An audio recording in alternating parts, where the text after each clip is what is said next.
Tim's News Explosion. Tim's News Explosion. Tim's News Explosion. Tim's News Explosion. Tim's News Explosion. Tim's News Explosion. Tim's News Explosion. Tim's News Explosion.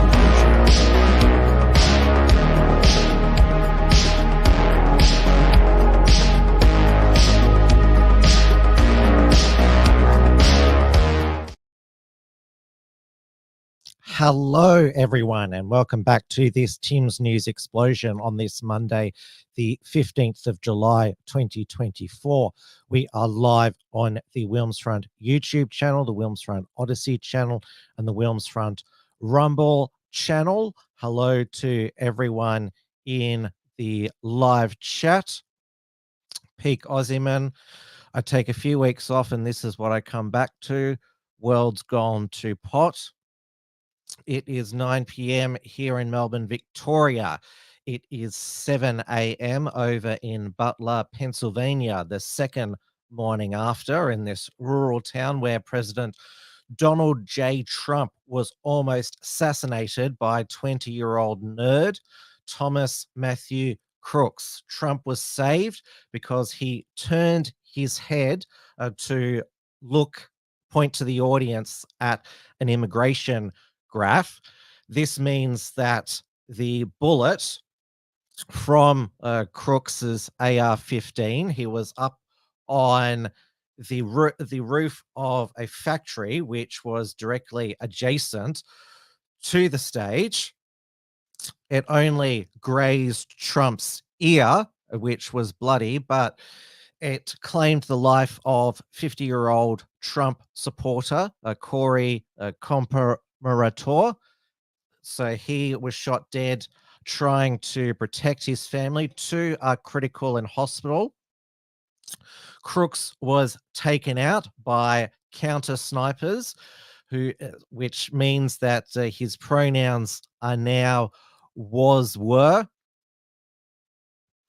Now, of course, we are all asking, how did this happen? Now, this occurred at United States Eastern Standard Time at 6:11 p.m. in the evening, which is 8:11 a.m. Australian Eastern Standard Time. Now, I just got up shortly after, and I'd got a news alert on my phone that there'd been a shooting at Trump's campaign rally in Pennsylvania. Please let me know in the comments where you were when you found out, because it was Sunday morning here. I decided to turn on CNN of all networks, and when I saw, because they didn't call it an assassination at that time, they had Wolf Blitzer on anchoring their rolling coverage, and you hear the shots from a distance, but you know that they're not close up, but you know that they're bullets, and you see it Trump's bloodied ear, and you're like, shit, this is actually an assassination attempt. And you think, and then you see him fall to the ground, and then the Secret Service agents, they all try to cover him, except for that female agent who left his torso exposed. But you hear them say, shooter is down, shooter is down. And of course, has led to this iconic image here of Trump. You've all seen the footage, the enhanced audio where he says, let me get my shoes. And then he says, wait, and wants to let the crowd know that he's okay, and raises his fist and says, fight, fight, fight. And then the crowd chants, USA, USA. And a lot of people are saying this is the image that has won Trump the 2024 presidential election. You can see the American flag in the background there. And even Time magazine has put this on the front cover, attack on Trump, former president survives shooting with nation on edge. Now, you saw some of the initial mainstream media reaction. They refused to call it for a while a assassination attempt. Even Joe Biden, in his first press conference, said, "Oh, I have my view, but I want to get all the facts." Dawn Browning says, "I was nice and warm in bed listening to 42's live stream about the Ulster bonfires." When did you get the news, Dawn, is my question there. Pete Gosman says, "I was coming back from getting fresh bread." Now, it's almost 2 days later, about over 36 hours later. I don't think that, have we all processed what happened? And Trump at the time, I mean, there was one CNN analyst who said, "Oh, he's inciting the crowd after he's nearly been shot dead." It was less than an inch away from his brains being spluttered all over the stage there, JFK assassination style. And then there was the CNN.com headline, which said Trump falls at rally. Dawn Browning says the oldest Trump tweet was 4 minutes. We learned from both Trump's campaign, and Trump posted on Truth Social that he was fine and thanked the Secret Service agents who whisked him away into the car. Though, of course, the question is, we didn't think that a attempted assassination was possible in the United States in the 21st century. Now, obviously, Trump has done many rallies over the past 8 years, both indoors and outdoors. You don't see the counter snipers and all the Secret Servant personnel around, but you assume that they're all there, and the attendees, they're all rigorously screened, given it's probably more than a magic wand there. There's probably a long security line there. So a lot of people are now, and I know that, you're not allowed to ask questions now. It's as you'll remember that Ben Shapiro said about, what was it, a couple of months ago now? And here's another of these intellectual dark web wankers, Konstantin Kisin of Trigonometry, says, he hasn't said this about the Trump assassination, but has said previously, "Oh, everyone's an expert in the latest news development." The initial Trigonometry intro from the pompous pair, Konstantin Kisin and Francis Foster, was, "Are you sick of people debating on the internet about things that they know nothing about? Well, we ask the experts." But none of us need to be have Secret Service level expertise to wonder how that you can see the studio location there adjacent to the stage. It wasn't secured there, and had a clear shot at Trump. And the counter sniper teams, they didn't see him or snipe him before he shot at Trump, but they took him out after. Now, there's been, because we are in the digital age, it's not 1983 in the JFK assassination, or 1981 with the attempted assassination of Ronald Reagan by John Hinckley Jr. There is countless phone video footage, and then there's the official live feed. And so local freedom videographer, Milk Bar TV, has put together, and this is going viral on X worldwide. Now this goes for a total of 4 minutes 30. I'll try to talk over the top of it if I feel that I need to, but this has the timeline, because the shooter, Thomas Matthew Crooks, was noticed for a good couple of minutes before he opened fire. So let's have a look at this fantastic video compilation by Milk Bar TV. You can't have enough praise for this. He was doing his job. I wouldn't even be doing this. I'd be at some beautiful place with a gorgeous ocean. Look, they're all pointing. The Atlantic, maybe the Pacific. Yeah, someone's on top of the roof. Look. There he is right there. Right there, see him? He's laying down. You see him? Yeah, he's laying down. And still I'm here with you fighting like hell to get a senator. What's happening? And to make sure we take back the White House, because if we do, we're going to make America better than ever before. We're going to make it. Yeah, look. And it's There not he is. easy, because we have millions and millions of people in our country that shouldn't be here. Dangerous people, criminals. We have criminals. We have drug dealers. We have people that should not be here. And it's much tougher than if it happened. We have the strongest border ever. In recorded history, we're the best border.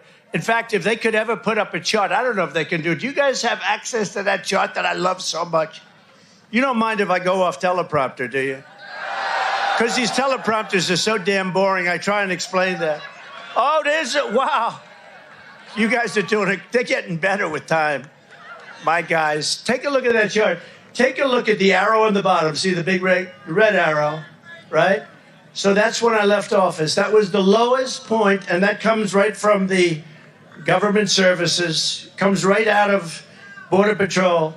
Take a look at that. So that arrow is the lowest amount of illegal immigration ever in recorded history into our country. And then the worst president in the history of our country took over. And look what happened to our country. Probably 20 million people. And you know, that's a little bit over that chart. That chart's a couple of months old, and if you want to really see something that says,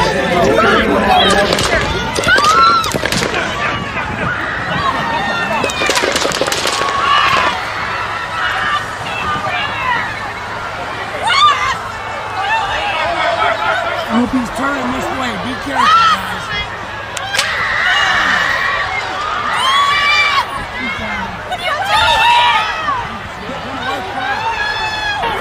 We got breaking news. Coming in. Shots fired. Seems to be shots fired at the Trump rally.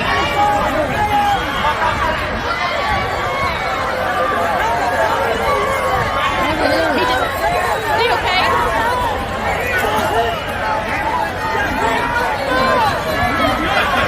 We need to go live right now.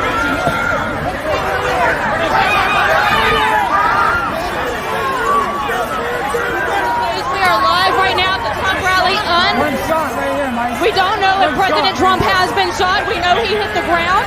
We do not know if President Trump has been shot. He's up. He's up.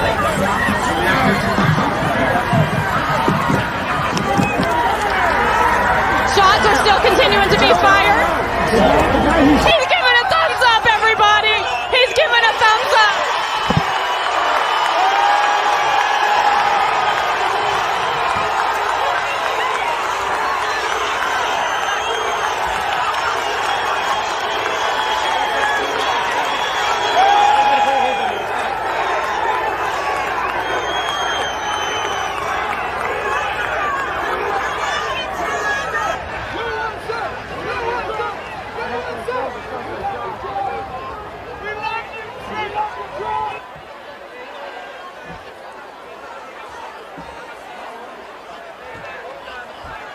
Breaking news right now. This is Vanessa Broussard reporting to you live from Butler, Pennsylvania. We hear shots fired at the rally not 10 to 15 minutes after President Trump arrived. He hit the ground. Unheard of yet if he has been hit by gunfire. Secret Service quickly erupted. We can see the guy down. The snipers on the building behind the. I think they hit him because the guy he looks dead.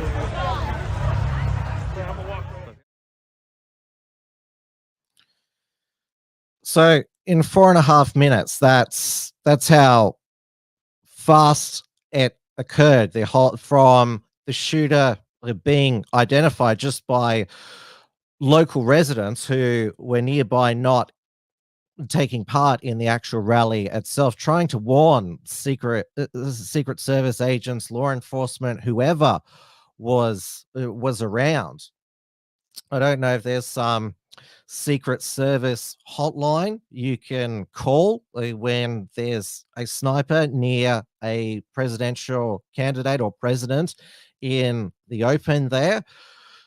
I don't know if somebody had the number of somebody who was near the stage near Trump and saying that there's a sniper there, and that person could have run on stage to protect Trump, because there was ample warning from people witnessing him, the assassin shooter, Thomas Matthew Crooks. Now, there was, immediately after it happened, there was heaps of speculation about who the assassin was. My first instinct was that it could be a rogue Secret Service agent, because I've always been thinking, what is to stop a misscreening in the Secret Service, that there could be somebody, a sleeper agent, who is able to infiltrate the Secret Service and take out a president.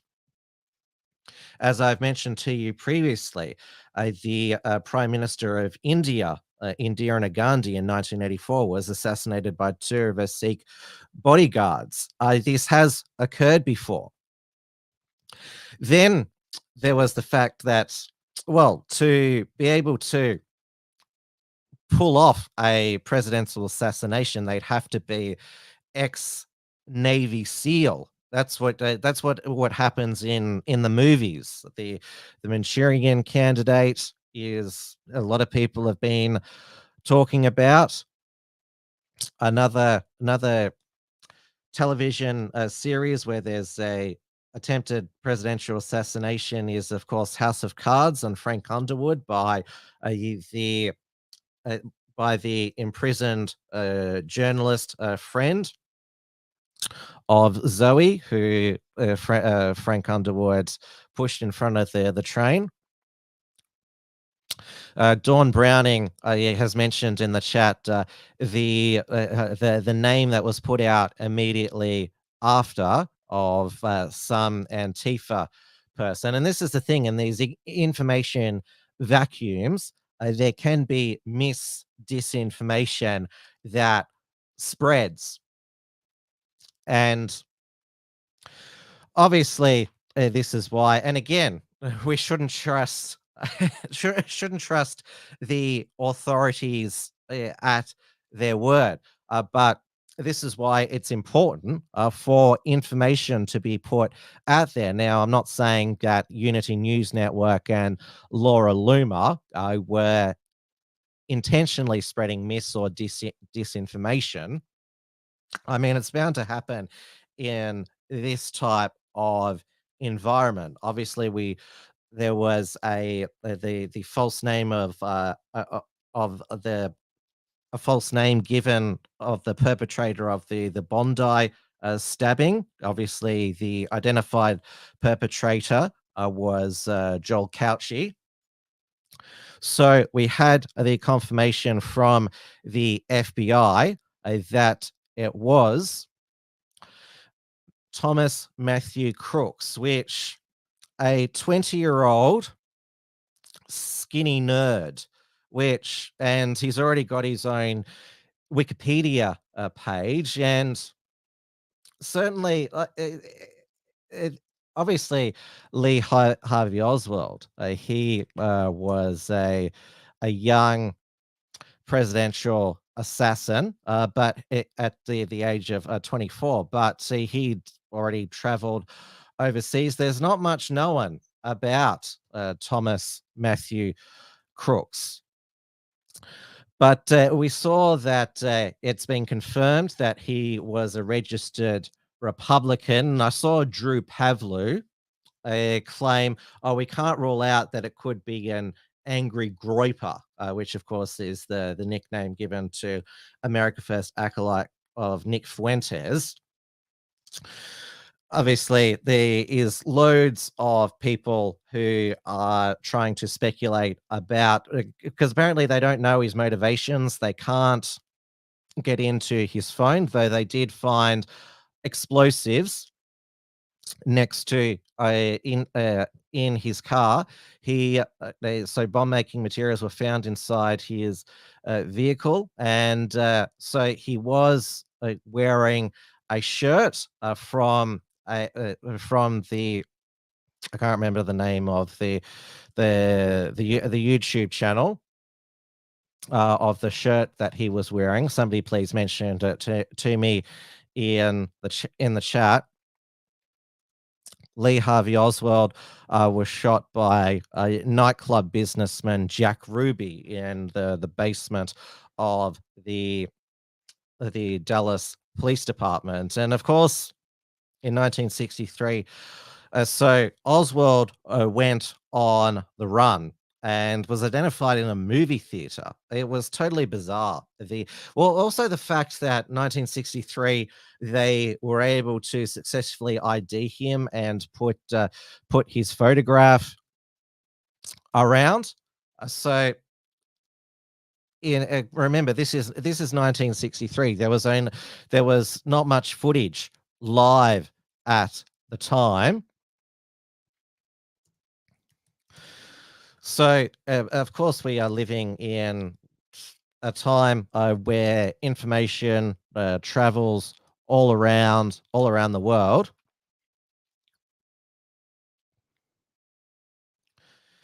Now, I'm just making sure that I get the name of the YouTube channel, unless you've put it to me in the chat here. I'll get it later on. And now, there is not much known about his family. So what is also known, apart from him being a registered Republican, is that at age 17, he donated $15 to the Progressive Turnout Project, a leftist voter turnout group, through the Democratic Party donation platform Act Blue. So the same day that Joe Biden was sworn into office. Yes, Oswald did spend time in the Soviet Union, and this has been shared around his graduation in 2022. Thomas Matthew Crooks at Thomas Crooks. I don't know exactly. Last time I saw someone in Florida, I'm not sure if that's where his actual residence is. I think that really deserves an impact on him as a Haley Madison Rapalli. Demolition Ranch, that's the YouTube channel of the shirt that he was wearing. Now, I've only ever fired a gun once at a gun range, just to have the experience, but I have no interest in being a hunter, a gun owner. Obviously, in Australia, we have very strict gun control laws, which after part of the reaction in Australia to the attempted assassination of Donald Trump was, thank God we have Australia's strict gun laws brought in by John Howard after the Port Arthur massacre. There was, just by coincidence, last Tuesday on the ABC, their I Was There episode eyewitness series. It was about the Port Arthur massacre from surviving witnesses who saw Martin Bryant open fire in the Broad Arrow Cafe. I know that there's a lot of people who believe that Martin Bryant was a patsy. More people than you would think. And obviously there's a lot of people who believe that Lee Harvey Oswald was a patsy. And a lot of Americans today do not believe the Warren Commission on the assassination of President John F. Kennedy, JFK's nephew, who is running for president. Robert F. Kennedy Jr. Doesn't believe the Warren Commission. He has been denied Secret Service protection despite RFK Jr., his father, assassinated in 1968 while he was running for president. And also there was the attempted assassination in 1972 of a pro-segregationist Democrat governor of Alabama, George Wallace, that left him paralyzed for the rest of his life. Pete Osman says Australia's ruling class has this uncanny ability to think they manage America, but they don't. Dawn Browning says his parents are therapist shrinks. So there's still a huge information vacuum. The FBI, they can't get into Crooks's phone. They'll probably need Apple's help. Apple hasn't helped in the past to crack iPhone codes. It's sort of hard to believe that they're thwarted by an iPhone code. I assume it's an iPhone. I'm just guessing here. Now, the media have spoken to some old classmates of Thomas Matthew Crooks, and they describe him as a loner who was bullied, who wanted to train how to shoot. I mean, he would sit alone at lunch. I mean, he was just an outcast, and you know how kids are nowadays, so they're gonna see someone like that and they're gonna target him because they think it's funny or whatever. So it's the best way I can describe it. And it's honestly kind of sad. Like, I don't want to say this is what provoked it, but you never know. Yeah. You said he was a loner? Yeah. I want to say he was a loner more because he was quiet, but like he was just bullied. Like he was bullied so much. This was high school. Yeah. What did do you remember at all what they said to him or called him? No. He was just made fun of, I guess, for the way he dressed or his appearance.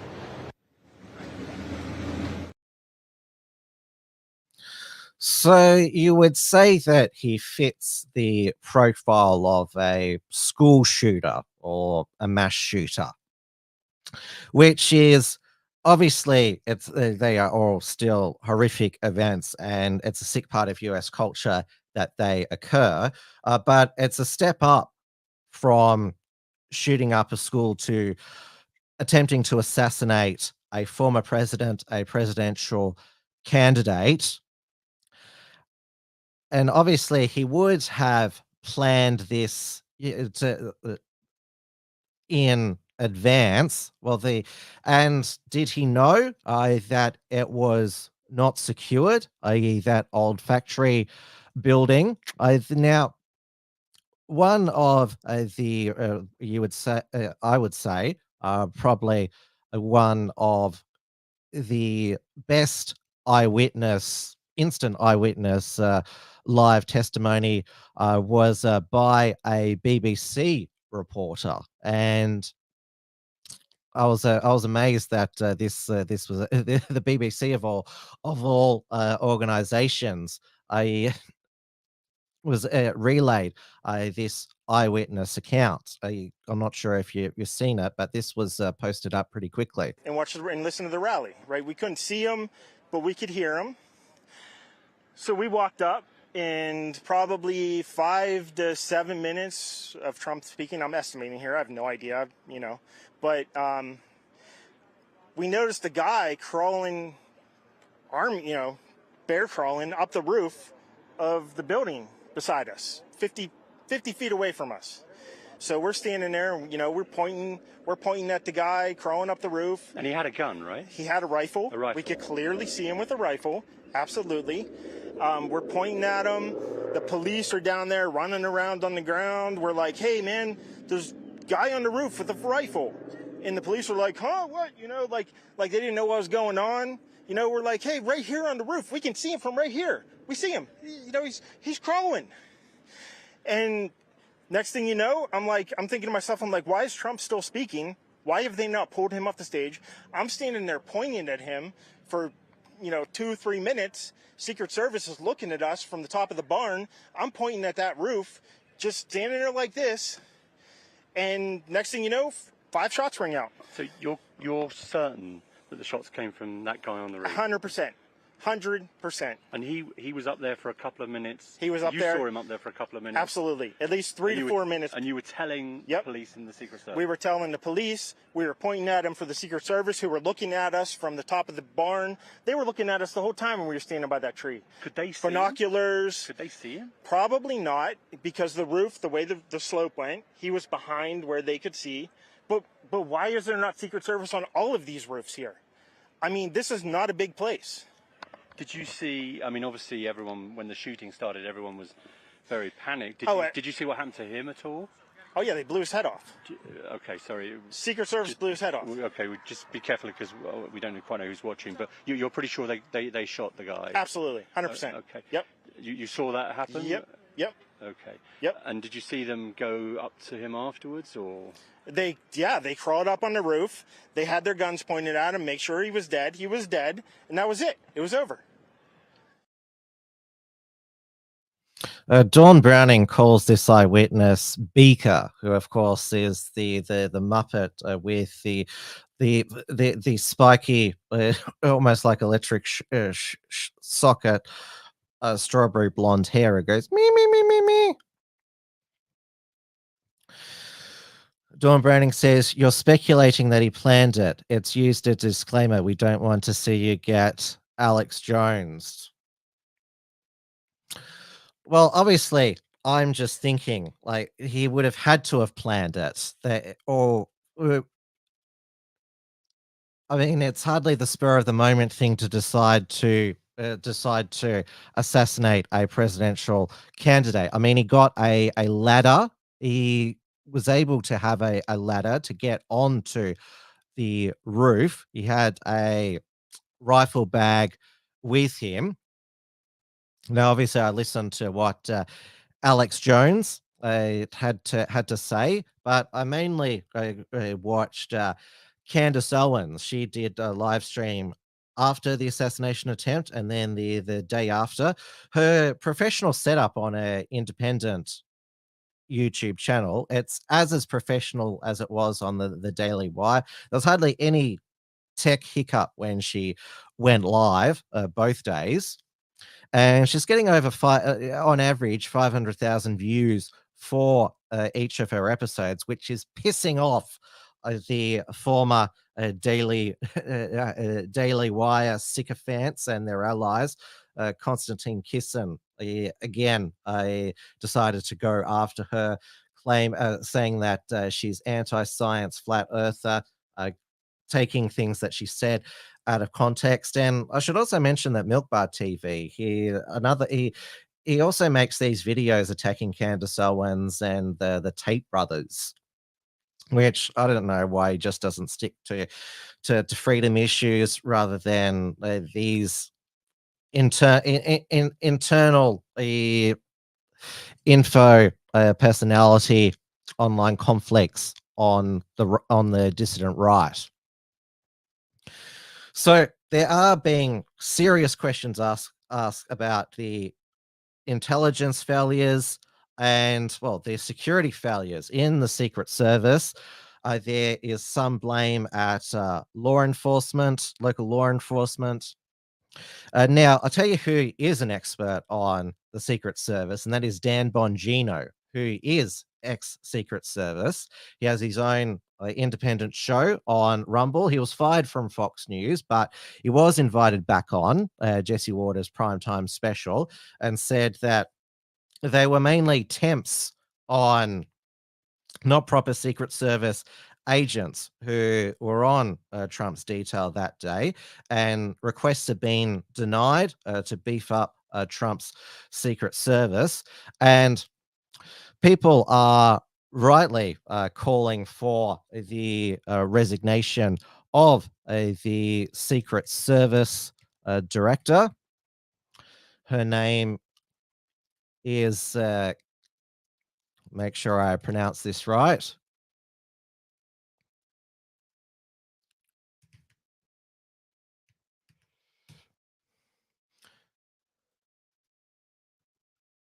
Her name is Kimberly Cheetle, and this was a segment from the CBS News about her DEI goals with the Secret Service. To expand hiring, they're aiming to have 30% women recruits by 2030, and even allowed YouTube influencer Michelle Carre to train with agents. But I'm very conscious as I sit in this chair now of making sure that we need to attract diverse candidates and ensure that we are developing and giving opportunities to everybody in our workforce, and particularly women. That workforce will be pivotal for the 2024 campaign season, which for the first time includes a former president who already has lifetime protection. Agents were there when Donald Trump was arraigned in New York. We were able to work out the details ahead of time of how that particular day was going to go, but we will always ensure the safety of all of our protectees that we have. The service has a zero-fail mission, a mission officers are training to uphold, pretending this field is the most famous address in America. Well, that goal of zero fail has not been met, and a lot of people are asking whether DEI played a role. And there's been a lot of images circulated of, like I said, the female Secret Service agent who appears to leave Trump as torso exposed, and then there's one near the getaway vehicle. It doesn't look like she knows how to holster a gun.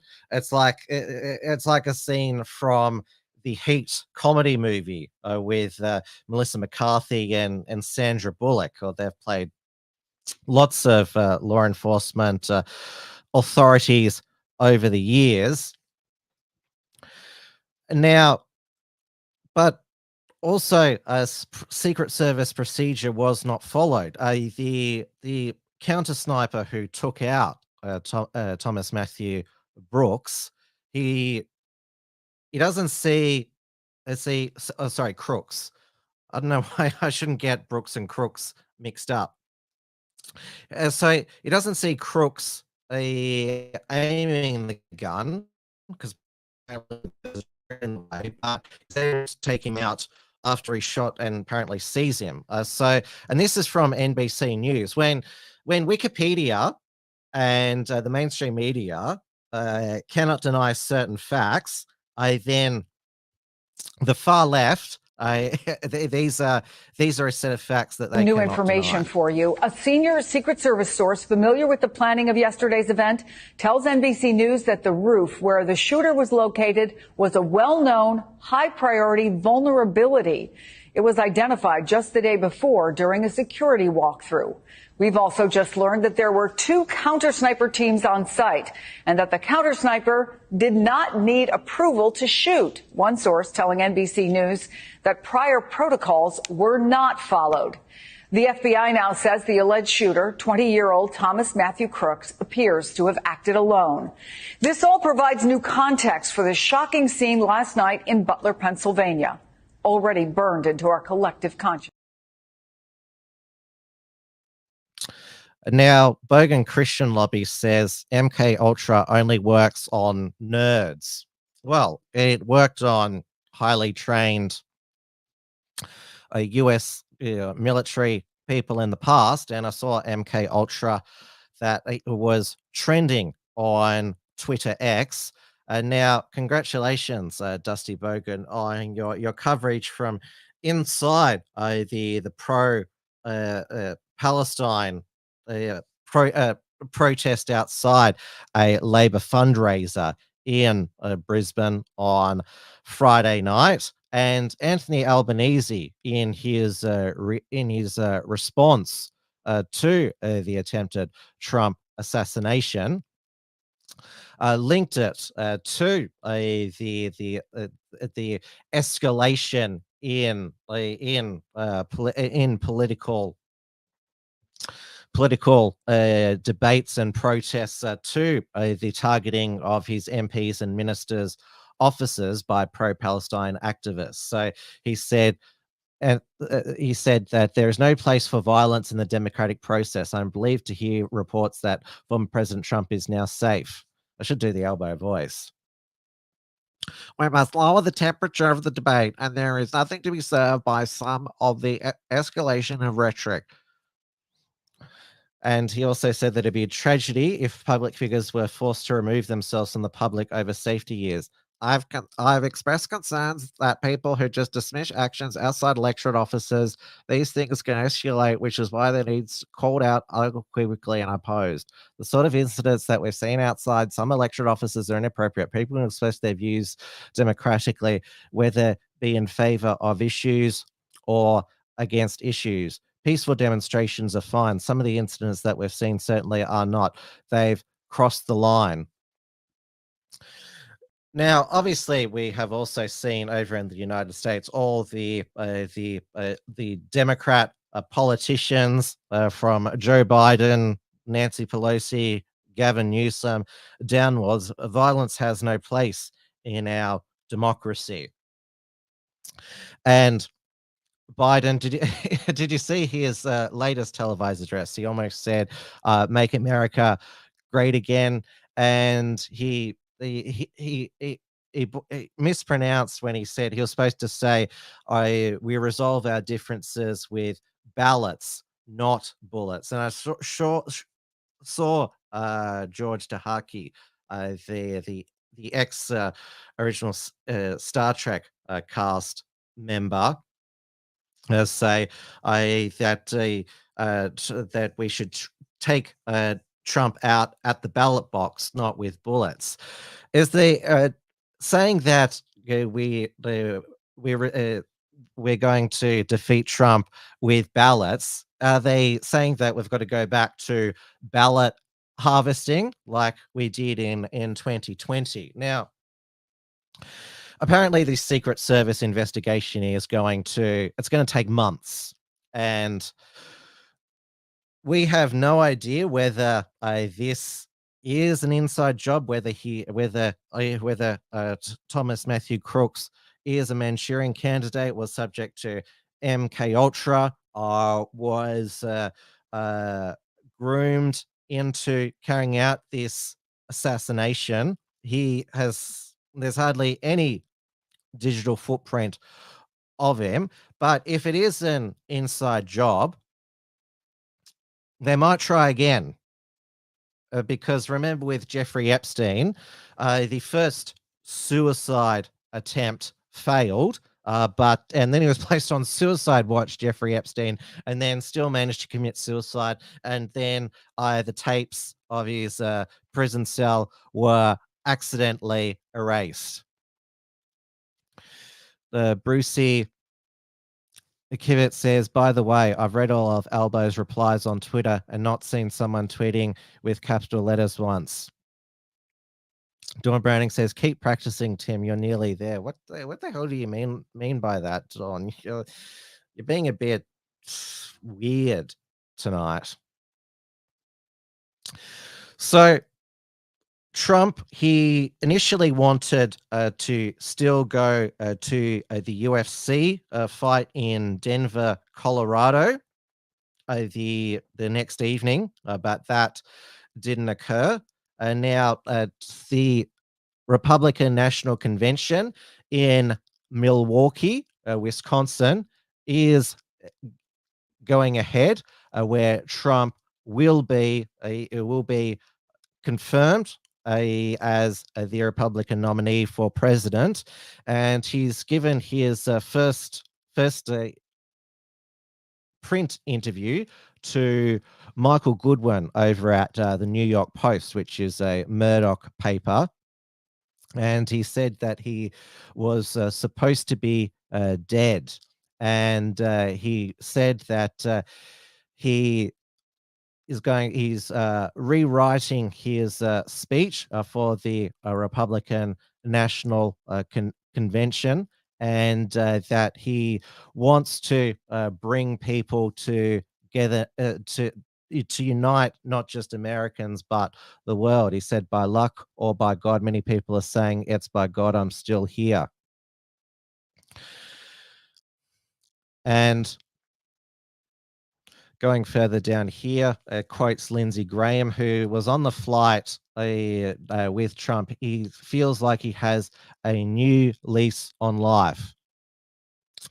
Now, you saw some of the mainstream media commentators who say that America was less than an inch from a civil war. And there was already people talking, mainstream media journalists, I should say, talking, or there could be retaliatory MAGA attacks. There's been nothing. There's obviously been shock and anger and disbelief, but there has been no retribution attacks by MAGA. I don't even think there would have been a civil war if Trump had been assassinated. They're always saying this about Trump supporters, and they claim that January 6th is an example, even though it was just people who walked into the Capitol. The only person shot dead was a unarmed Trump supporter, a U.S. military veteran, Ashley Babbitt.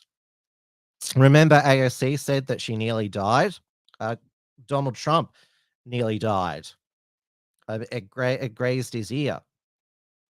Maybe even Trump has not comprehended what happened to him. And the fact that you have all of these politicians who've said that the future of democracy is on the line, and you still have in 2024 mainstream media outlets in the United States still comparing Trump to Hitler. And if you repeat this, that if Trump wins, it's going to be the end of democracy, it's going to be fascism in America, then there is going to be some nut who thinks, well, if he's literally Hitler, then he must be taken out. I mean, wouldn't anyone go back in time and kill Hitler before he started World War II and the Holocaust? But you see, now the politicians saying, "Oh, I hope he makes a speedy recovery." You think that you wonder if some of the people are saying, "Oh, we wish Trump a speedy recovery," probably thinking to themselves, "Damn, he missed." I mean, there have been some absolutely unhinged people who have said that. How could he have missed?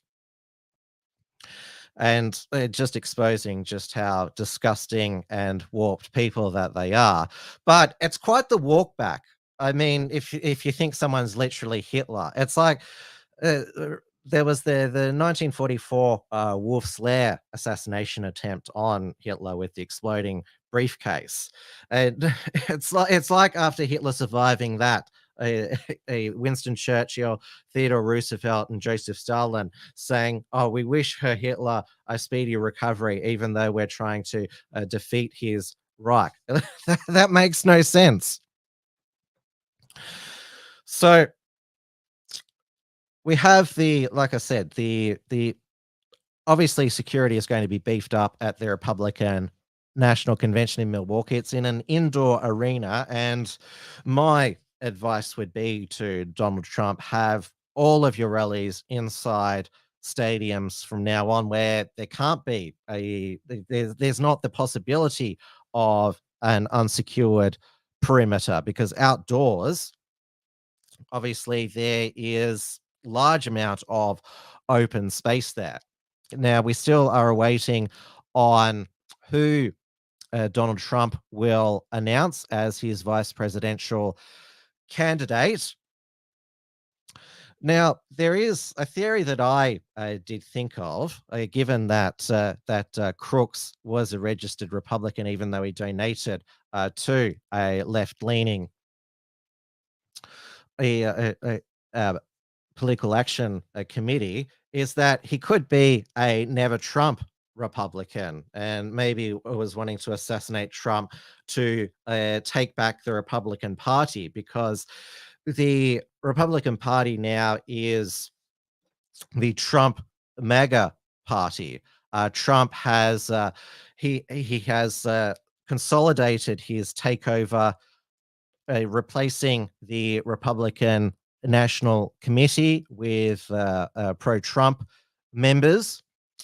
his daughter-in-law, Lara Trump, who is married to Eric, is the RNC co-chair, and they were able to ram through last week the GOP platform for 2024, which I would say would be rubber stamped at this RNC convention. So go through it here. The 2024 GOP platform, Make America Great Again, seal the border and stop the migrant invasion, carry out the largest deportation operation in American history, end inflation and make America affordable again, make America the dominant energy producer in the world by far, stop outsourcing and turn the United States into a manufacturing superpower, large tax cuts for workers and no tax on tips, defend our Constitution, our Bill of Rights, our fundamental freedoms, including freedom of speech, freedom of religion, the right to keep and bear arms, prevent World War III, restore peace in Europe and in the Middle East, and build a great Iron Dome missile defense shield over our entire country, all made in America. I'll just insert my comment there. Why should America only fund Israel's Iron Dome? End the weaponization of government against the American people. Stop the migrant crime epidemic. Demolish the foreign drug cartels. Crush gang violence and lock up violent offenders. Rebuild our cities, including Washington, D.C., making them safe, clean, and beautiful again. Strengthen and monetize our military, making it, without question, the strongest and most powerful in the world. Keep the US dollar as the world's reverse currency. Fight and protect Social Security and Medicare with no cuts, including no changes to the retirement age. Cancel the electric vehicle mandate and cut costly and burdensome regulations. Cut federal funding for any school pushing critical race theory, radical gender ideology, and other inappropriate racial, sexual, political content on our children. Keep men out of women's sports. Deport pro-Hamas radicals and make our college campuses safe and patriotic again. Secure our elections, including same-day voting, voter identification, paper ballots, and proof of citizenship. Unite our country by bringing it to a new and record level of success. Now, what Trump has gutted in the Republican national platform, GOP platform, is protecting the unborn, having a human life amendment, and he is also removed from the platform the Republicans' definition of marriage as one man, one woman. We knew that Trump was attempting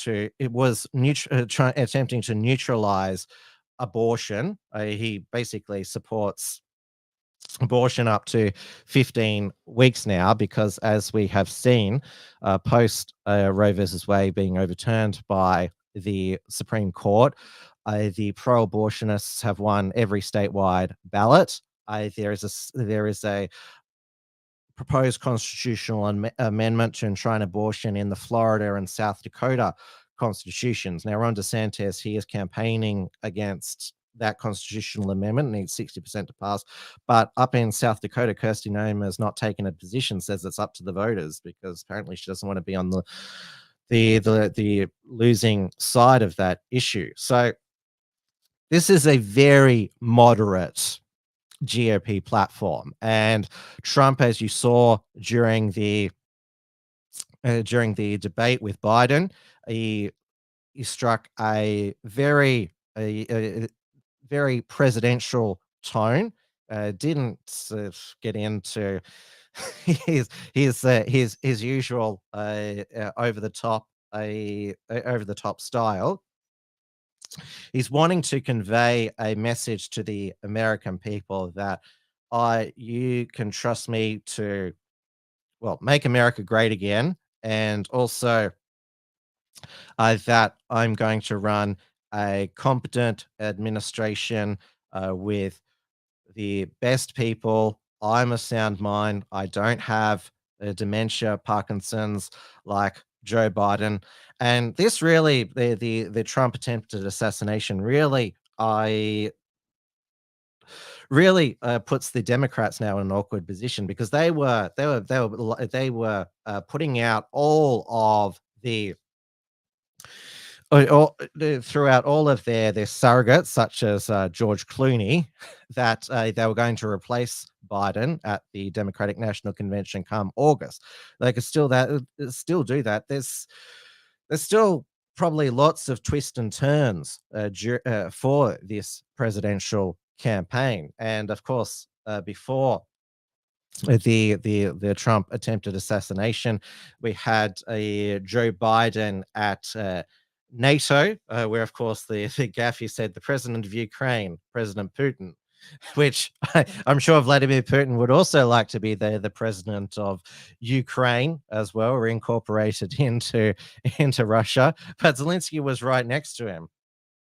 But he corrected himself. What am I saying? President Zelensky there. And Zelensky didn't really care as long as the checkbooks came out. And, well, Australia contributed 250 million of Australian taxpayers' dollars to Ukraine. Well, it's borrowed money. Sir Keir Starmer, Prime Minister of the UK, contributed £3 billion.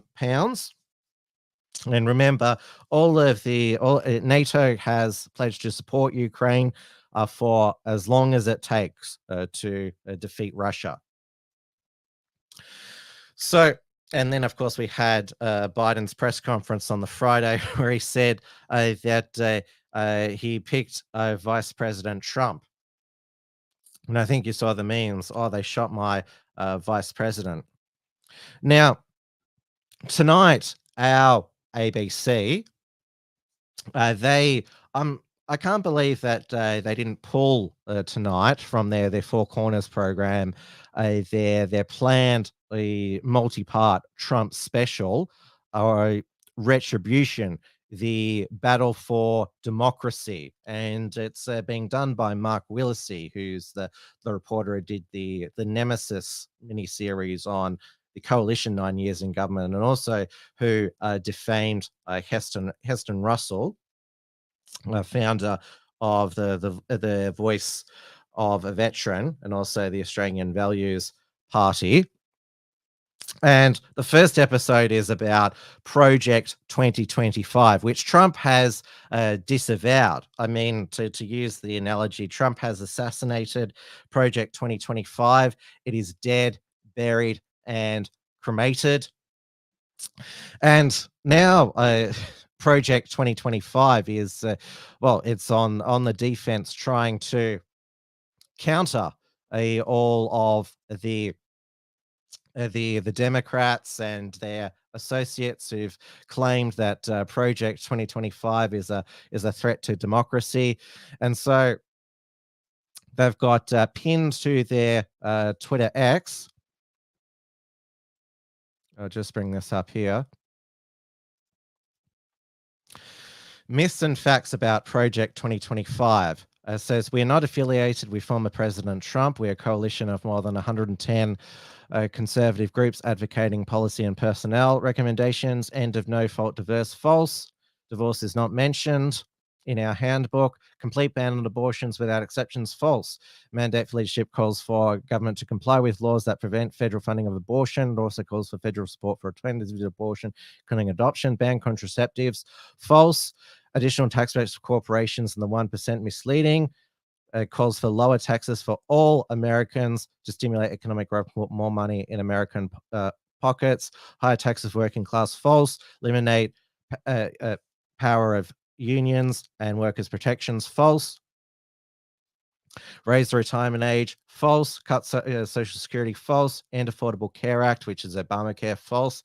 It's basically, and Trump, he is not going to cut healthcare entitlements, raise prescription drug prices. False. Eliminate the Department of Education. True. Use public taxpayer money for private religious schools. Use public taxpayer money for private religious schools. True. They mentioned that they support school voucher system. Teach Christian religious belief in public schools. False. Advocates for all educational opportunities and individual rights and educations. End free and discounted school lunch programs. False. End civil rights and DEI protections of government. Mostly false. Respecting civil rights of all Americans.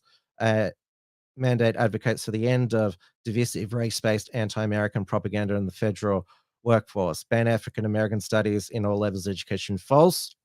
Ban books and curriculum about slavery, false. Ending climate protections, false. Policies that will produce economic growth through abundant, affordable energy. Farmers and hunters and fishers know how to protect the environment better than DC. Increase Arctic drilling, true. Deregulate big business and the oil industry, mostly true. Promote and expedite capital punishment, true. End marriage equality, which is same-sex marriage, false. They claim that it is not mentioned in the mandate. Mandate calls for the protection of faith-based grant recipients who maintain support for traditional definition of marriage. Mandate also supports conscious protection for those who do not wish to participate in same-sex marriage. Condemn single mothers while promoting only traditional families, false. Defund the FBI and Homeland Security, false. Mandate for leadership supports de-weaponization of the federal government. Use military to break up domestic protests, false.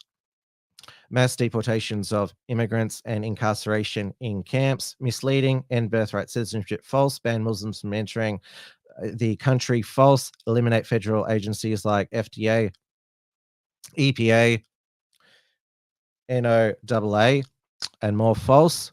A mandate for leadership will not eliminate any of these agencies. That would be transferred to other agencies, the private sector and states and territories. Continue to pack the Supreme Court and lower courts with right-wing justices, false. Only people calling for packing the judiciary on those on the Supreme Court.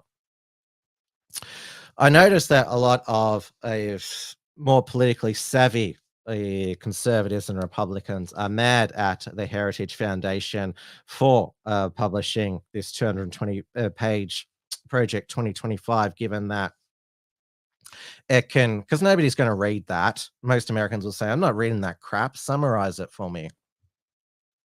And Democrats are like, my pleasure. Biden was saying all of last week, Google Project 2025. Of course, that's going to spit out Democrat propaganda. But of course, if you take a look at what happened to John Hewson, the Liberal leader at the 1993 federal election, basically his fight back policy package was a whole book, and it was called The Longest Political Suicide Note in Australian Political History, which Paul Keating was able to tear up page by page and win the unwinnable election. Now, going to local news here, obviously a lot has still been happening over in Australia. Did you know that last week was NAIDOC week, another Aboriginal week? It's different from Reconciliation Week and Sorry Day. So it stands for the National Aboriginal and Islander Day Observance Committee. And the way that, NAIDOC Day was commemorated in NAIDOC Week, I should say, commemorated in the Central Australian town of Alice Springs in the Northern Territory, was with another curfew, though this applied to all residents of Alice Springs and surrounding areas for 72 hours, 10 p.m. to 6 a.m. And this was after 4 off-duty police officers were allegedly assaulted and another officer being rushed to hospital after he was run over while attempting to make an arrest. There was also large-scale disturbances involving up to 80 people on the council lawns on Saturday evening, which became violent. Alice Springs is resembling a failed city. I mean, I would encourage white Australians, in particular, to just get out of Alice Springs there, just flee. I mean, it's becoming like South Africa there with all of the violent crime there and lawlessness, enabled by the Northern Territory Labor government, which will be up for election next month, through them lifting the alcohol restrictions and the cashless welfare card. But this still didn't stop there being violence in Alice Springs, because there was a brawl in the middle of the day on Wednesday. So they were a large group that were fighting outside of supermarket with various weapons and was believed to have involved family groups that were known to each other. So of course there was the youth curfew over the Easter holidays. So, and again, obviously, snap curfew. This gives a lot of us Victorians PTSD from Dan Andrews' snap curfews and lockdowns. It's like, is that what they're going to do next? Just lock down the whole town with just the 5 essential reasons to leave home? This should not be happening. This should not be an acceptable solution in a free society such as Australia, because, well, Alice Springs is part of Australia, though we do know that the Albanese government is continuing the giveaway of Australian land to these Aboriginal corporations, which, of course, all they do is they just basically what happens to so. I'll bring up the press release here from Linda Burney. So, new Indigenous managed land and sea areas across Australia. So 12 new Indigenous protected areas following a 14.6 million investment. So they are areas of sea and land managed by First Nations groups, which helps deliver better nature protections and good local jobs. So this is 7.5 million hectares of land and 450,000 hectares of sea country, bigger than the size of Tasmania. So the land giveaways continue. So non-Indigenous people you can guarantee, will be banned from entering this land. It's basically not part of Australia anymore. Well, it's mainly aimed at banning white people from enjoying the great outdoors of Australia. And this is also very racist as well. It's claiming that those with Indigenous ancestry are better at looking after the Australian environment than any other race, because, well, apparently there's the spiritual connection to the land, Dreamtime, all that sort of stuff. So that sort of religious belief is perfectly acceptable, but other forms of religious belief, such as Christianity, that of course is ridiculed.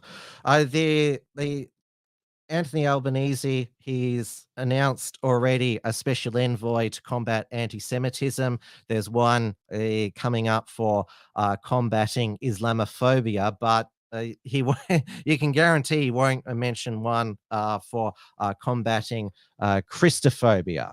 So now, special envoy, it's basically just a wank position. What do they have at the UN? The special rapporteur.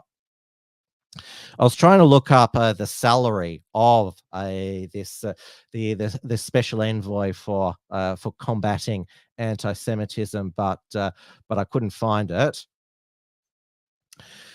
And now the pro-Palestine protesters, they've given up in Melbourne their weekly rallies in Melbourne on a Sunday. They basically ran out of steam.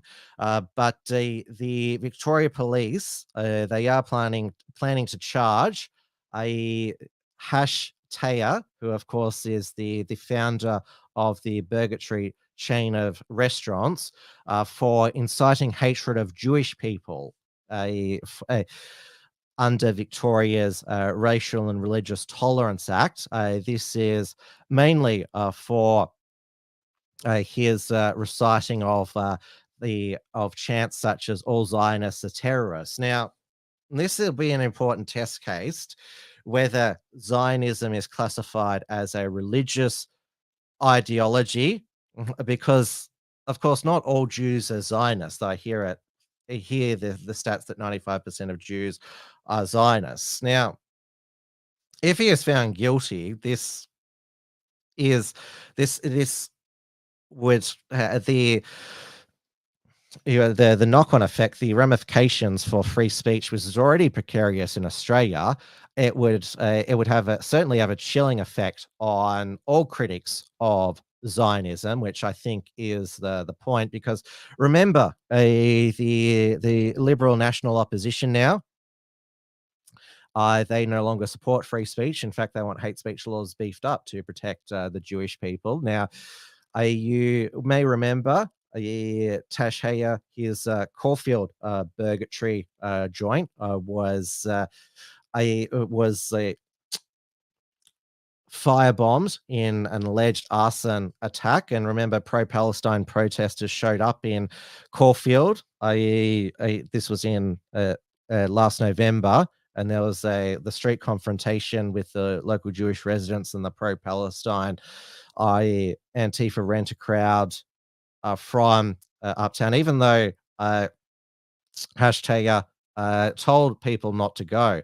And now Victoria Police say it's not ideologically motivated. So one of the accused arsonists, 24-year-old Whale Manor, also known as Chubby, faced Melbourne Magistrates Court, arguing he should have bail, which was denied. It was described as a crime spree that they went on because he also is accused of criminal damage and a car theft over a fire at a Bendigo tobacco store on January 2029. He was allegedly paid $20,000 to firebomb this burgatory restaurant in Caulfield. Pico Zimmerman says Australians are just kind of apathetic on Zionism. We don't care. Why the hell would we? Exactly. We need to focus on Australian issues, Australia first. Why are we having our politics dominated by a conflict which is more than halfway around the world? And of course, last week we had the launch of the Muslim vote, which is going to be particularly targeting Labor cabinet ministers Tony Burke and Jason Clare, which have substantial Muslim voting populations. Though a local Muslim leader has come out in defense of these Labor cabinet ministers, GP Jamal Rifi, and said that this could backfire and not all Muslims think alike. So Rifi has founded Muslim Doctors Against Violence, has strongly criticised some Labor members in the past, but I would defend Tony Burke and Jason Clare. I've known them for years and they are men of integrity. Now, did anyone watch 60 Minutes Australia last night? Because Nick McKenzie, we all know who he is, fronted what was termed a 9-month investigation called Building Bad, and it's a series of articles in the Sydney Morning Herald and The Age. John Setka, the longtime Victorian State Secretary of the CFMEU, resigned on Friday.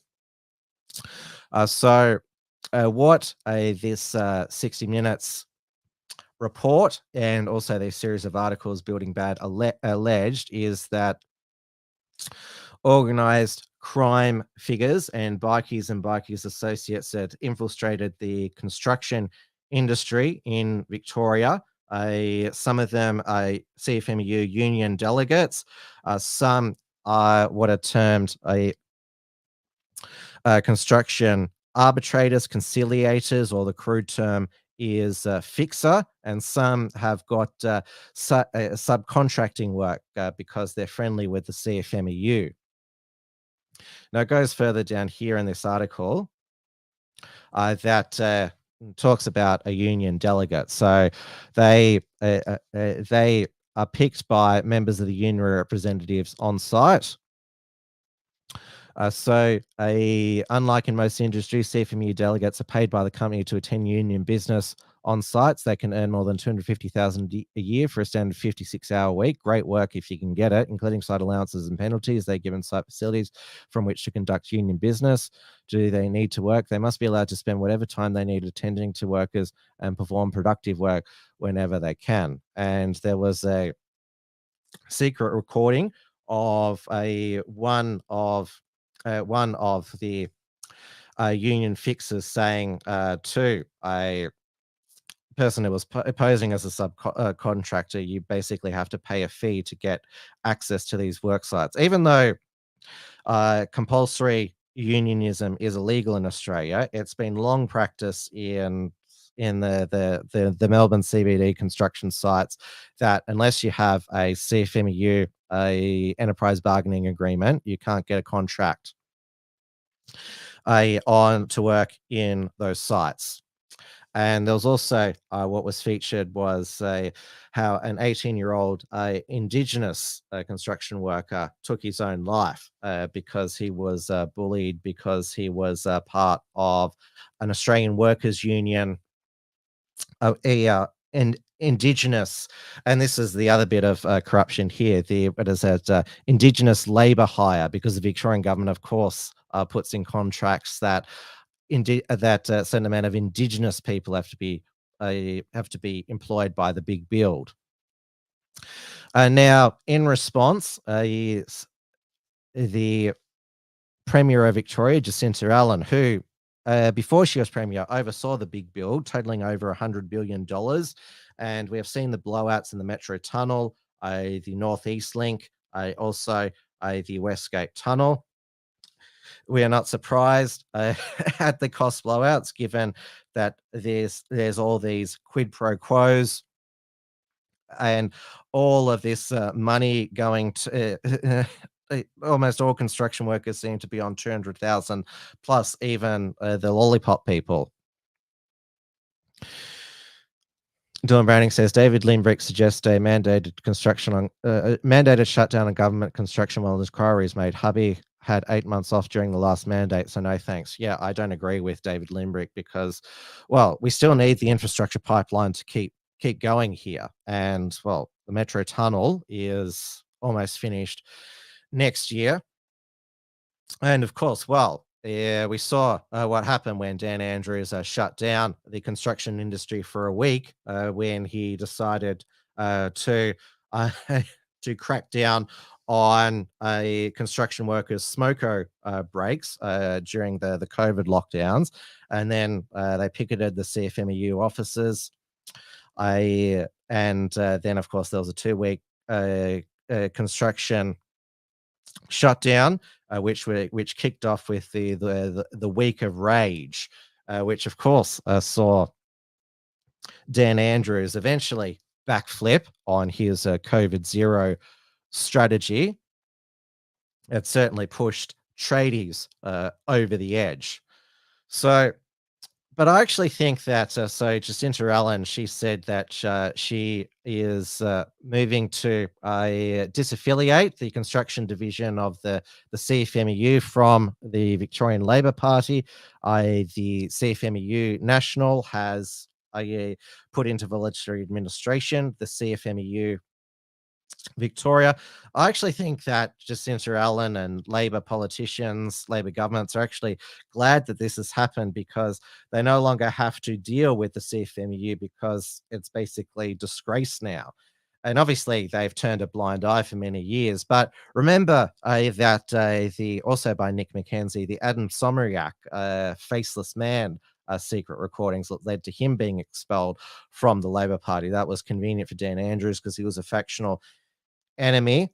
So they will be liking that this militant union is no longer threatening their big build, and maybe they have a better chance of controlling cost blowouts.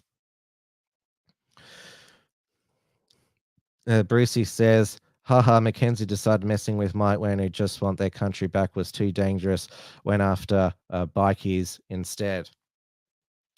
Now, these articles by the 9 newspapers, they're also by a couple of other journalists, David Murren Guzman and Ben Schneider. So it's not just his work, but of course he is the presenter on 60 Minutes. He does the interviews with the people who are calling for action. And he gets all of the Walkleys and Kennedy Awards and all that thing. Maybe he might make another Stan documentary out of this, like he did with the Nazis next door.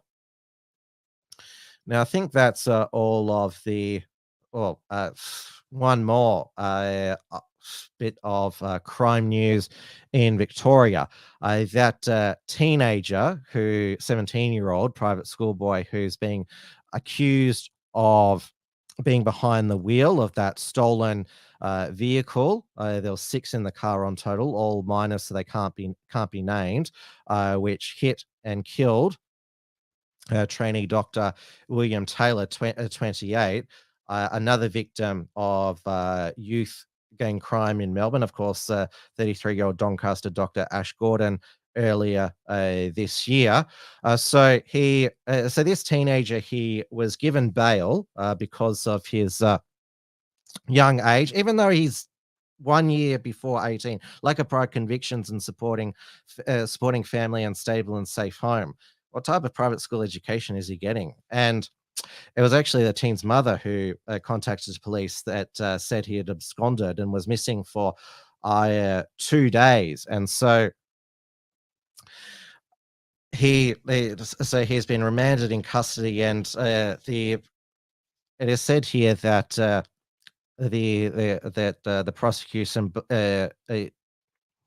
while in custody, should be used as a last resort. According to the law, the magistrate found the teen unable to be unwilling to abide by his bail conditions. He hasn't, and I can't remember who said this, but he hasn't grasped the gravity of of what he's been accused and charged with.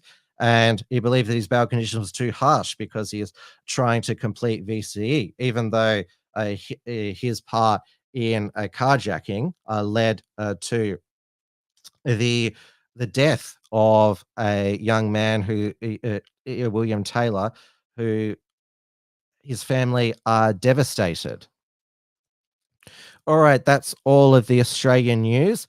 Let's go over to the UK, where, well, the handover is very quickly. So on Thursday, the 4th of July, they had the election, and then there was the count overnight, and then there was the next day, Rishi Sunak resigned as Prime Minister, and then Sir Keir Starmer was invited by King Charles to form a government in his name. Now, Reform, of course, had five candidates elected, including Nigel Farage, the leader, and honorary chairman Richard Tice. Now, what the Guardian decided to publish was that Reform had put forth fake candidates who didn't exist, and they centered on this candidate by the name of Matt Matlock. Because it looks like his image had been computer generated, where it was an old photograph which had been touched up in Photoshop and airbrushed to cover up how much fatter and balder he is now. And I saw that the accusers of who were making these accusations that Reform had put forth AI candidate was saying, oh, well, he still misrepresented his image. Hang on, that's you've changed the goalpost there. You said he was a fake person when he's real. And the reason that he wasn't at the count, that was the accusation that he made, is because he was sick with pneumonia.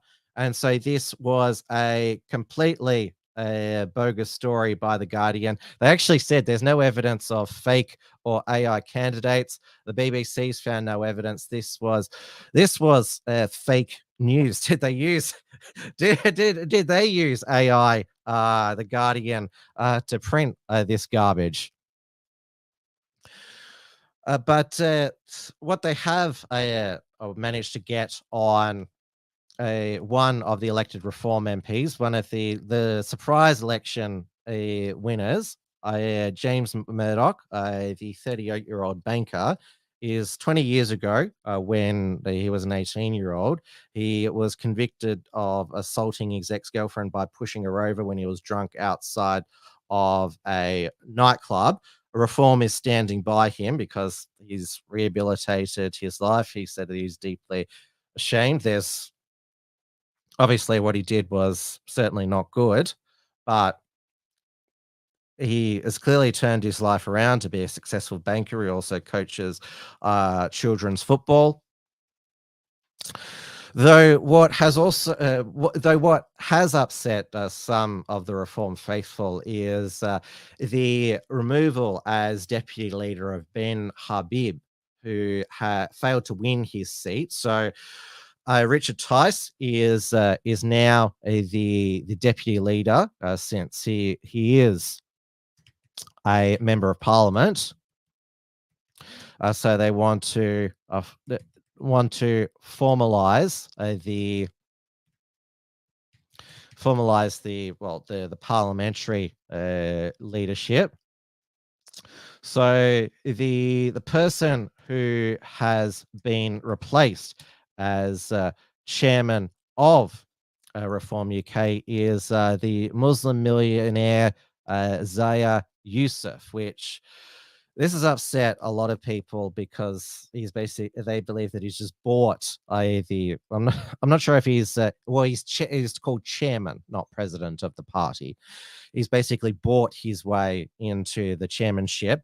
Well, Reform is a corporation with Nigel Farage controlling the majority of shares. And yes, this is quite deflating because we've seen One Nation in Australia has been limited because of the fact that it is a dictatorship run by Pauline Hanson and her chief of staff, James Ashby. Now, Nigel Farage is going over to the United States to see Donald Trump confirmed as the nominee, which obviously he's going to be criticized for that because he's just been elected as the member for Clacton. The House of Commons has already met, and all of the new members have been sworn in. So very fast there. There's no there's no transition period at all. Keir Starmer is wanting to make it look like he's getting stuck into solving the nation's problems. Now, I mentioned last week that one of his first policies is to release a whole bunch of prisoners because the prisons are full. This was the headline: 40,000 inmates early to ease prison crisis. Now, of course, they're not going to let political prisoners Sam Malaya, the Reverend James Costello, and Alex Belfield out early. They are going to let out rapists and pedophiles. But I also think the reason why they are emptying some room in the prisons is because they need to make room for Gavin Plum, who, after being found guilty of plotting to kidnap and murder the former This Morning co-host Holly Willoughby, he's been sentenced to life in prison with a 16-year non-parole period.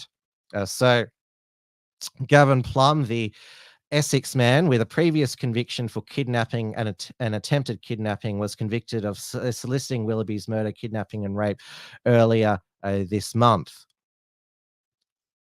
And so this is ABC Australia article. Plum discussed in an online forum how he planned to restrain Willoughby and even purchase equipment to assist him, including metal cable ties, ropes, and chloroform. Graphic and violent place. Plum also discussed how he'd found out where she was filming and discovered an isolated building to take her to. But Plum's plans were thwarted when he tried to enlist the help of an undercover American police officer last year. During discussions with the officer, he detailed his plot to harm Willoughby. When the officer spotted immediate danger to the former This Morning presenter, he contacted the FBI and the British police, and Plum was arrested at his home, Essex home, in October. So it wasn't on their radar. The attempted assassin of Donald Trump Thomas Matthew Crooks, but a fat guy who was on. He used to be on a BBC documentary that he had to quit his job because he couldn't fit out his front door and only answered the front door to have a pizza, but. Because, like Jeremy Vine, which Alex Belford was imprisoned for making mean videos about, if you are seen as a threat to the rich, famous, and powerful in the UK, the authorities come after you. And this was the raid on Gavin Plum's Essex home, which the Essex police released.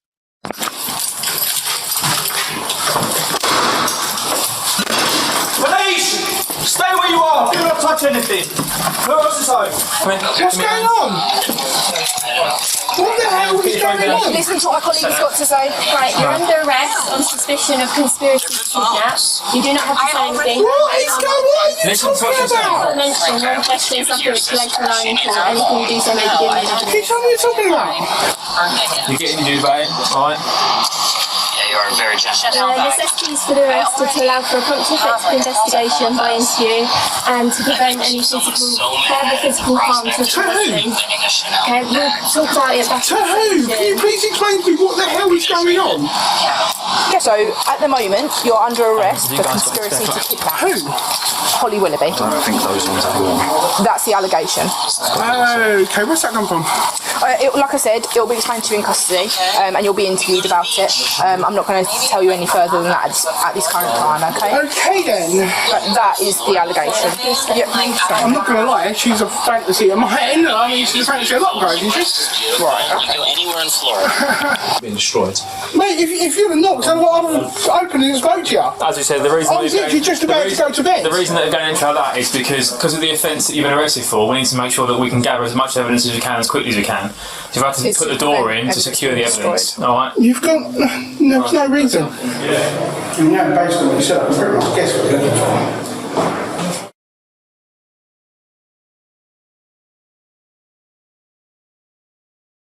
Now, his defense team tried to argue that that this was a fantasy, and if you're planning to abduct and murder a TV presenter, it's not a good idea to discuss it on an online forum. But of course, we have seen this is just one of many articles about it says police welcome sentence of violent sexual predator. Now, how come he wasn't imprisoned back when he attempted to kidnap two girls a number of years ago? It was only when it was going after Holly Willoughby, one of the rich and famous. Then he is arrested, found guilty, and convicted and sentenced to life in prison. And Holly Willoughby said, "It cannot be right that men like Gavin Plum are able to join online forums to vent their hatred towards women and girls and plot to harm."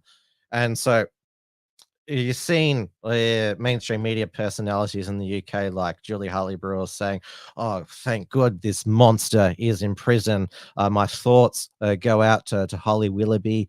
And of course, this came at a convenient time for her because she was fending off accusations that she covered up for her former co-host, Philip Schofield, who groomed and had a sexual relationship with the underage runner, which he resigned from ITV.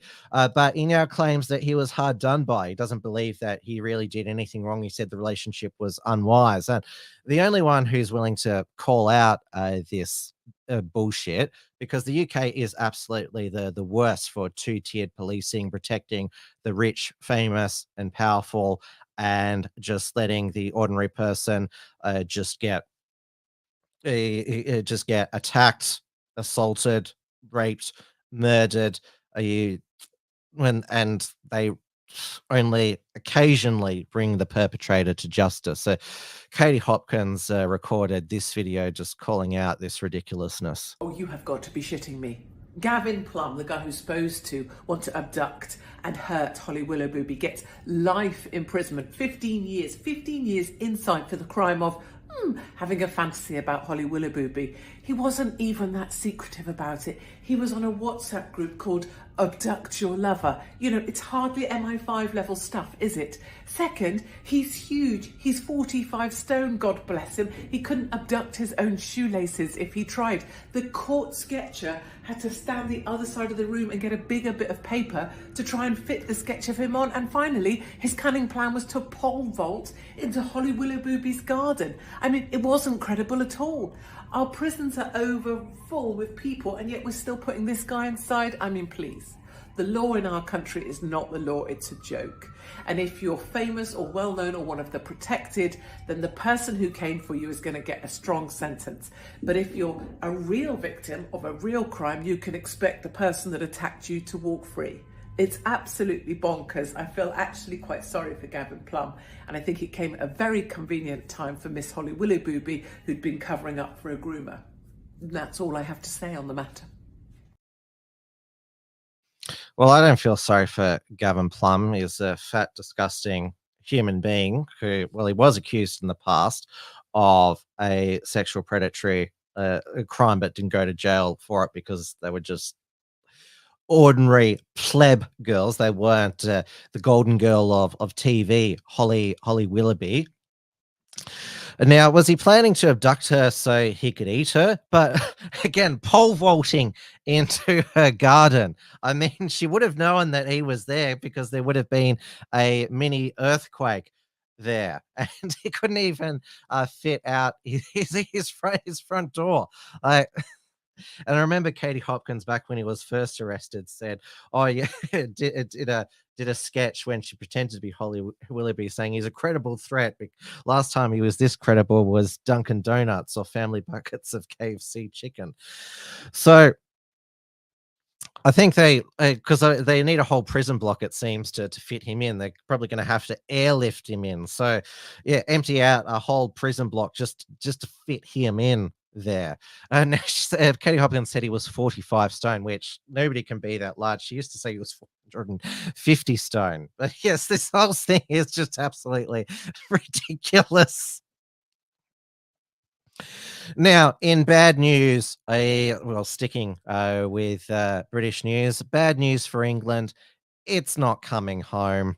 England, yet again, lost the Football European Championship final, this time to Spain, 2-1. It didn't go for penalties. So, and the one goal that England scored wasn't by one of their black players. Now, of course, when the black players score goals or penalties, diversity is good, and so that means that open borders should continue. As I've mentioned before, European national football has basically become an African's arms race because Africans are superior athletes, and so there are national teams are picking more naturalized black players for their African players for their national teams to chase silverware. Now, I saw that Iron Duke mentioned that the only international trophy that the England football team has won back in 1966 was all Anglo-Celtic. And I should mention, shout out to Iron Duke for he was actually his splendid isolation stream. Donald Trump's attempted assassination was occurring while he and his guests were live. So incredible job covering that breaking news, Iron Duke, if you're in the chat or watching on replay. Now, the reason, like a lot of people are saying, how come a team from Africa, a African nation, has never won the FIFA World Cup. That is because, well, the European nations, they have superior fitness and medical science staff. What a lot of a European football clubs hate in when their African players who are playing for African national teams go on international duty, they get injured because the medical care fitness is not as good in those African teams. And so it means that these European clubs are without their star African national players for many months. So I'm saying that is why a team full of Africans in Europe is more likely to win a World Cup than a team of Africans from an African nation. And now, I don't think it was a coincidence here that the official UEFA the Euro 2024 account, when they had the Final Four, Spain, France, Netherlands, and England, chose all non-white players there. Now, Spain beat France 2-1 in the first semi-final. It seemed that Kylian Mbappe and the rest of the French Black African players were spending too much time campaigning against Marine Le Pen and National Rally in the French legislative elections, rather than focusing on what their actual job is, and that is playing football. What's the expression? Go woke, go broke. That France actually had a terrible European Championship. Most of their goals were own goals, and so did England as well. They just got really lucky. I mean, they had the purple St. George's cross again. Go woke, go broke, and hardly scored any goals. Gareth Southgate. Everyone's saying that he should go now. There needs to be someone else. But I know that a lot of people watching the show can't stand the bread and circuses sports distraction. Open Borders for Israel, who is paleoconservative string. Good to see you back in the chat. Who hates sports ball as much as me? Well, the bread and circuses will continue because it is the Paris Olympics is starting very soon. I don't know the exact dates. I should probably look it up. Let's see. I'm doing a lot of Google searching on this show. So it's from Friday the 26th of July to Sunday the 11th of August. Now, obviously, what Australia, our best shot at gold medals is in the swimming, because, well, the blacks, while they're Africans, while they're good at track running, they're not good at swimming. So Australia that's where our golden chances are.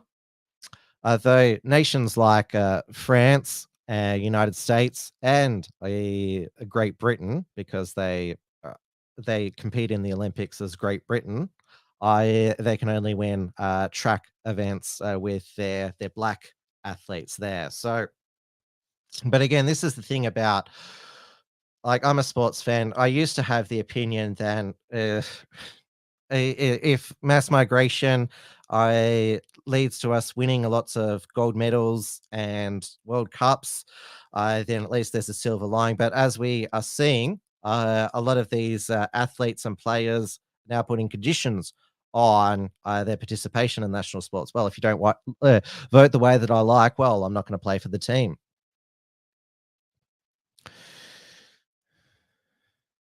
Linda Hunter says is the Olympiad in Gay Paris going to actually go ahead? Yes, the Australian swim team just arrived and they're all wearing masks because they are paranoid about catching COVID and ruling themselves out of swimming. So, but before COVID, they never wore masks to protect themselves from getting a cold or flu and missing out on competing. And of course, we're being told to be scared of because we've had the latest COVID wave, what was it called? The the flirt variants. That wave is receding. So commercial mainstream media is now telling us to be scared for the next COVID wave, which is the fluke variant. This was 7 News. Scientists are tracking a new COVID strain likely to cause problems in Sydney this summer. A common variant known as flirt has now mutated into one called fluke, and authorities suspect it's already here. It's called fluke. Absolute fluke. Did he stop that, Jim? But you don't want to catch this. Fluke is a subvariant, a grandson, so to speak, of Omicron. It's more transmissible, but it's not more likely to put you in hospital. Almost 5,000 of us came down with COVID last week. Those are just lab-confirmed cases. The real number, many more. But the winter wave is beginning to wane. Now, on the streets of America, flirt is mutating to fluke. School holiday travel starting next week will supercharge its spread. Fluke is probably already here, and it'll take another 2 to 3 months for it to go up the chart to become the #1 cause of COVID disease in Australia. COVID is like clockwork, coming in half-yearly waves, and the next one, due for summer, will likely be a fluke fest. I don't like it. So, of course, 7 News interviewed that fat paediatrician Robert Boy, who, of course, was the pro lockdown mandate simp on the 7 News Spotlight After COVID special. And, of course, the mainstream media, they miss COVID quite a lot now. But you still got to be aware of the triple threat this winter: COVID, RSV, and the flu.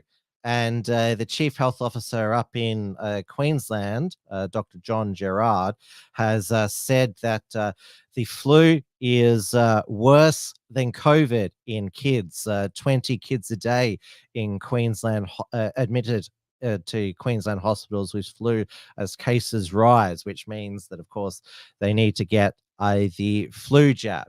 That's the solution to all of this. Jabber, jabber, jabber. That's how Mark Stein always used to, when he was on GB News, say that the solution to whether it was COVID, monkeypox, jabber, jabber, jabber. He's suing, taking Ofcom to court for their persecution of him, which led to his departure of GB News and 2 heart attacks. And I'll also quote Alex Belfield in response to that COVID fear report. You can fuck right off. I do miss him so much, Alex Belfield. Though I have started listening to a comedian, Andrew Lawrence. He has monologues and also sketches. His most common character is Police Constable Peter Pisspot from Twat Valley Police. I've played a few of them on this show. I've gone way over time, but there was so much to cover.